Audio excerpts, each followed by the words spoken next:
नमस्कार, मैं हूं आशीष और आप देख रहे हैं आशीष कॉमर्स क्लासेस। मेरे प्रिय साथी, हम लोग अपने वीडियोस में बात कर रहे हैं मैनेजमेंट अकाउंटिंग की और आज के हमारे वीडियो का टॉपिक है प्रबंधकीय लेखांकन और वित्तीय लेखांकन में अंतर क्या होता है, यानी difference between management accounting and financial accounting. इसको हम लोग विस्तार से समझेंगे कि कौन कौन से डिफरेंसेस हो सकते हैं इन दोनों के बीच में, यानी मैनेजमेंट अकाउंटिंग और फाइनेंशियल अकाउंटिंग के बीच में, और जानेंगे। यहाँ पर कुछ बेसिस हैं जिनके बेस पर यानी जिनके आधार पर हम लोग समझेंगे कि किस तरीके से दोनों के बीच में अंतर होता है। सबसे पहला है उद्देश्य यानी ऑब्जेक्टिव्स। तो ऑब्जेक्टिव के बेस पर किस तरीके से दोनों में अंतर होता है उसको समझ लेते हैं। प्रबंधकीय लेखांकन का उद्देश्य प्रबंधकों को उनके कार्यों को कुशलतापूर्वक करने के लिए आवश्यक वित्तीय सूचनाएं प्रदान करना होता है। यहाँ पे यह समझना है कि जो प्रबंधक होता है यानी जो मैनेजर होता है उसको किस प्रकार से सूचनाएं प्राप्त होंगी, सूचनाएं मिलेंगी। जो भी वित्तीय सूचनाएं हैं वह सारी की सारी सूचनाएं प्रदान करवाती है कौन? Management accounting. और यह सारी की सारी सूचनाएं देता है मैनेजमेंट अकाउंटेंट, जो भी मैनेजमेंट अकाउंटिंग करता है वह। जबकि वित्तीय लेखांकन का उद्देश्य निश्चित अवधि पर सकल लाभ, शुद्ध लाभ एवं आर्थिक स्थिति को दर्शाना होता है।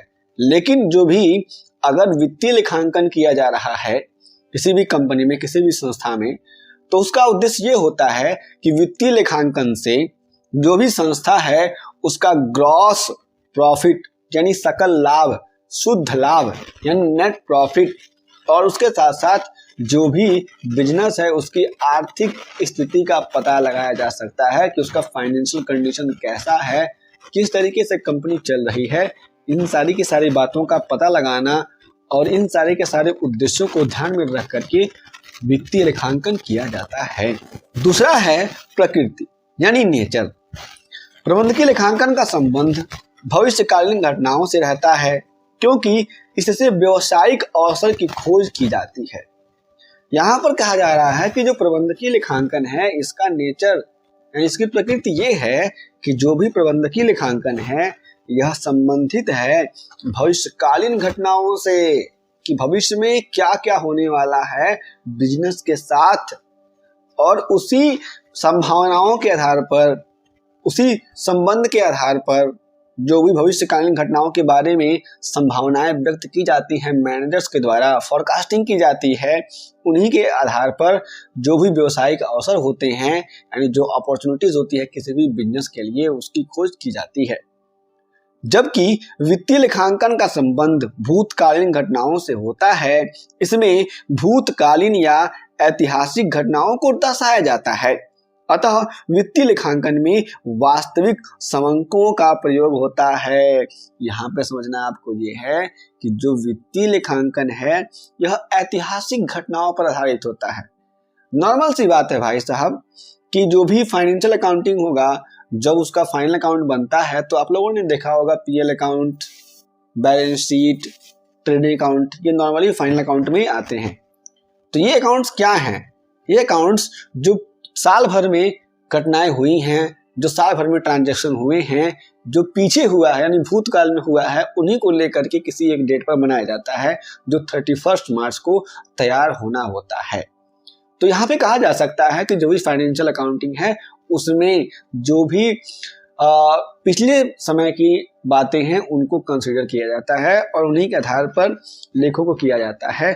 और वित्तीय लेखांकन वास्तविक समंकों यानी जो भी रियल टाइम डेटाज होते हैं उन्हीं पर निर्णय देती है, उन्हीं के हिसाब से अकाउंटिंग करती है जो भी फाइनेंशियल अकाउंटिंग होती है।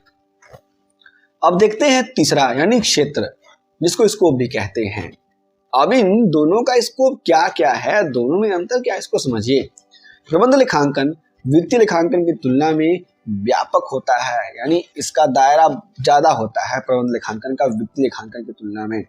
इसमें लागत लेखांकन, वित्तीय लेखांकन, निर्णय लेखांकन, सांख्यिकी एवं अर्थशास्त्र आदि आते हैं। जबकि वित्तीय लेखांकन का क्षेत्र प्रबंध लेखांकन की तुलना में अति सूक्ष्म होता है, बहुत कम होता है, थोड़ा सा होता है। वित्तीय लेखांकन प्रबंध लेखांकन का ही एक भाग है। इस बात को आप लोग समझेंगे और जानेंगे। यदि आप इन सारी की सारी बातों को समझ लेते हैं तो आपको मैनेजमेंट अकाउंटिंग के आगे के चैप्टर समझने में, पढ़ने में कोई भी दिक्कत नहीं होती है। चौथा है अवधि यानी पीरियड। प्रबंधकीय लेखांकन व्यवसाय के लिए चयन का विषय है। यदि कोई कंपनी प्रबंधकीय लेखांकन करवाना चाहती है तो वह करवाती है। प्रबंधकीय लेखांकन अनिवार्य रूप में नहीं है, इसलिए इसमें 1 वर्ष की अवधि का होना आवश्यक नहीं है। इसमें अवधि 2-4 महीने की भी हो सकती है। यहाँ पे आप लोग आराम से समझेंगे कि जो भी प्रबंधकीय लेखांकन है यह एक चयन का विषय है। जिस कंपनी को भाई साहब अपने वहाँ पे मैनेजमेंट अकाउंटिंग करवानी होती है, जो बहुत बड़ी बड़ी कंपनियां होती हैं वे करवाती हैं, और जिनको आवश्यकता नहीं होती है, जिनको लगता है कि उनका मैनेजमेंट एकदम चल रहा है, टनाटन चल रहा है, क्या करते हैं वो लोग मैनेजमेंट अकाउंटिंग को अडॉप्ट नहीं करते हैं। तो आगे यहाँ पे समझने वाली बात है, इसलिए यह अनिवार्य भी नहीं है, और यहाँ पर जो भी मैनेजमेंट अकाउंटिंग है वह 2-4 महीने में भी करवाई जा सकती है। जबकि वित्तीय लेखांकन प्राथमिक लेखांकन में आता है तथा इसे सभी व्यवसायों को अनिवार्य रूप से करना होता है। इसमें 1 वर्ष की अवधि होती है जिसे वित्तीय वर्ष भी कहा जाता है। वित्तीय वर्ष 1 अप्रैल से लेकर के 31 मार्च यानी 31 मार्च तक की अवधि को कहा जाता है। इस बात को आप लोग समझेंगे और जानेंगे, बहुत ही इंपॉर्टेंट बात है ये। अब हम अंतिम जान लेते हैं 5वें को, यानी लेखा सिद्धांत। अकाउंटिंग प्रिंसिपल कौन कौन से फॉलो किए जाते हैं, इसमें किस तरह के अकाउंटिंग प्रिंसिपल्स होते हैं। प्रबंधकीय लेखांकन को स्वीकृत लेखा सिद्धांतों के पालन से मुक्त रखा गया है। यही कारण है कि इसमें विवरणों में अंतर पाया जाता है। इस बात को समझना है आपको कि जो भी मैनेजमेंट अकाउंटिंग है इसमें किसी भी तरीके से जो भी सिद्धांत होते हैं उनका अनुपालन अनिवार्य नहीं रखा गया है, जबकि वित्तीय लेखांकन में अनेक स्वीकृत सिद्धांतों का पालन किया जाता है। इसी वजह से इसमें खातों में एकरूपता पाई जाती है। तो जो भी जितनी कंपनियां होती हैं, सारी की सारी कंपनियों ने अगर बैलेंस शीट बनाया हुआ है तो सबका बैलेंस शीट एक ही रूल्स को फॉलो करके होता है, तो सब में एकरूपता पाई जाती है। इस बात को आपको समझना है। मेरे प्रिय साथियों, यदि आपके पास और कोई भी प्रश्न है तो उन सारे के सारे प्रश्नों को हमें जरूर बताएं। हम लोगों ने आज के वीडियो में प्रबंधकीय लेखांकन और वित्तीय लेखांकन के बीच के अंतर को समझ लिया और जान लिया। हम फिर से मिलेंगे एक नए वीडियो के साथ। जय हिंद।